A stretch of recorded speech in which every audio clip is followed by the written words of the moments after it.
Hey everybody, today I'm talking about Lords of Xidit. Now Lords of Xidit is a 3 to 5 player board game. It takes about an hour and a half to play. The main mechanism of the game is programming, as you are take control of this adventurer, traveling around this map, trying to fight different monsters and collect adventurers. And when you defeat a monster, you get a number or one of 3 different rewards. And these rewards are increasing your towers, increasing your influence in a certain region, or even just collecting money. The importance of that is that at the end of the game there are 3 different methods of scoring, and they are done in order. But the cool thing about it is that they're done one at a time. So the first criteria might be having the most money, but the person with the least amount of money will automatically be eliminated. Then it'll go to the next stage, and then the person with the least amount of that will automatically be eliminated, such as, as I said, controlling those regions. Or the last criteria will be based on who scored the most. So the kind of thing that makes this very different to anything else is the way it scores. But let's talk about how the game actually plays. So, as I said, it's a programming game, and everybody's going to have this individual kind of player board or this programming board where you can kind of or choose what you're going to do on your turn. But everybody's doing this simultaneously.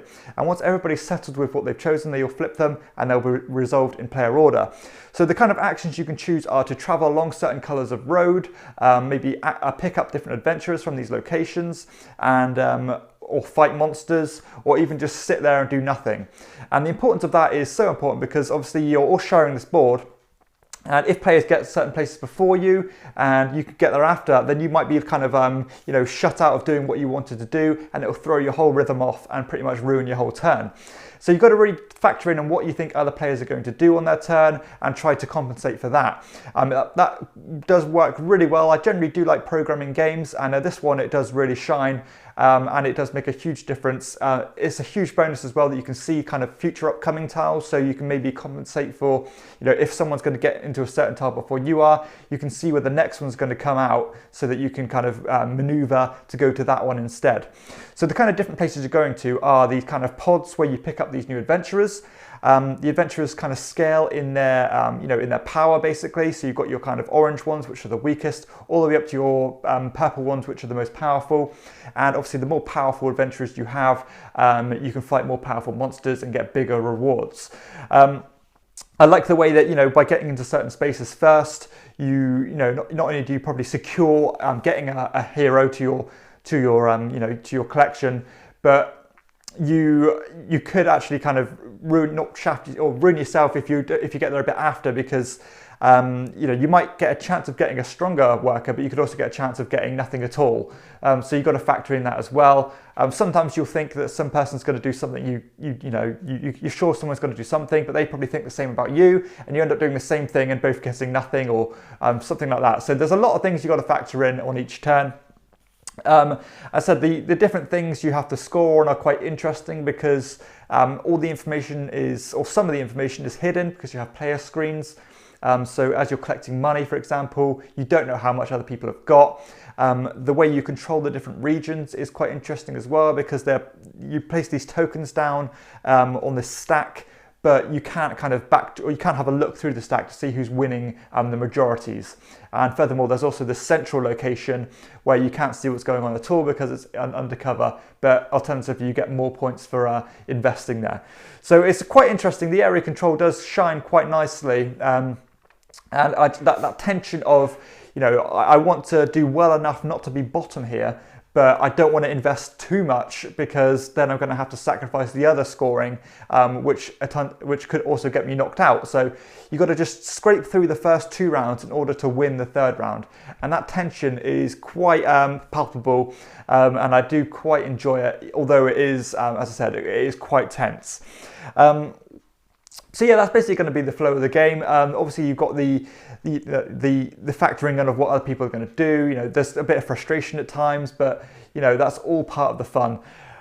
Meaningful decisions wise, what are you going to go for? Are other people going to beat you to certain things? There's also this cool kind of, the game is broken into 3 phases, and at the end of each phase, there's kind of this alternative scoring, or the census, where you score points based on the number of adventurers you still have behind your board.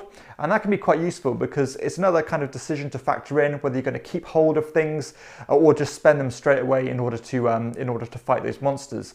But you can get some quite nice bonuses that way.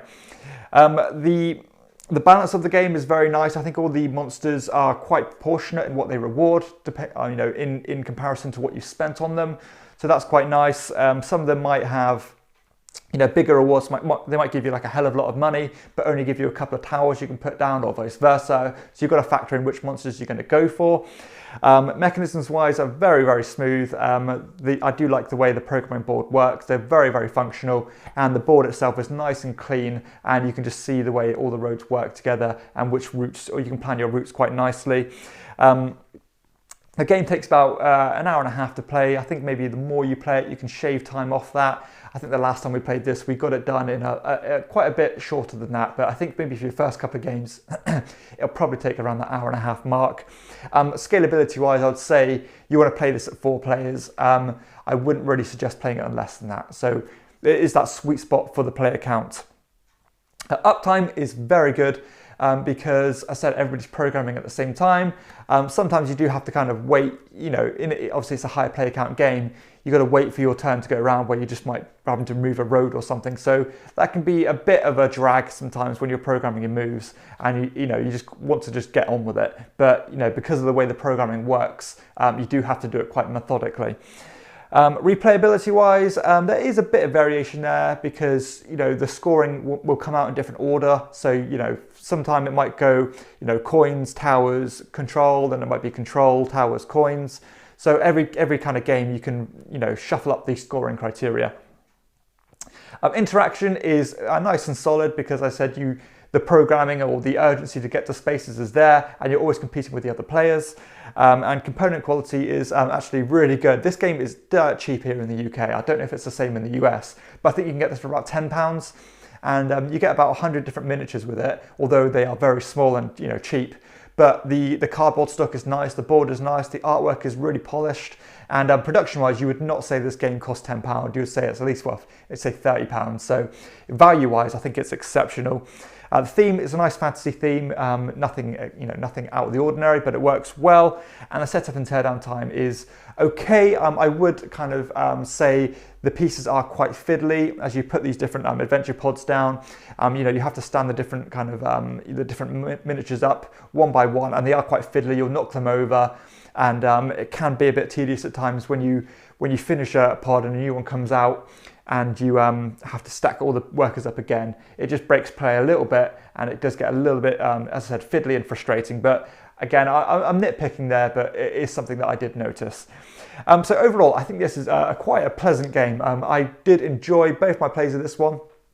So the scoring criteria is what keeps it interesting and tense throughout. The programming works well, and it's just a nicely put together game in a nice cheap package. It works really well for say a 4-player game. The rules are not overwhelming whatsoever, and the mechanisms do shine. The area control tension is there.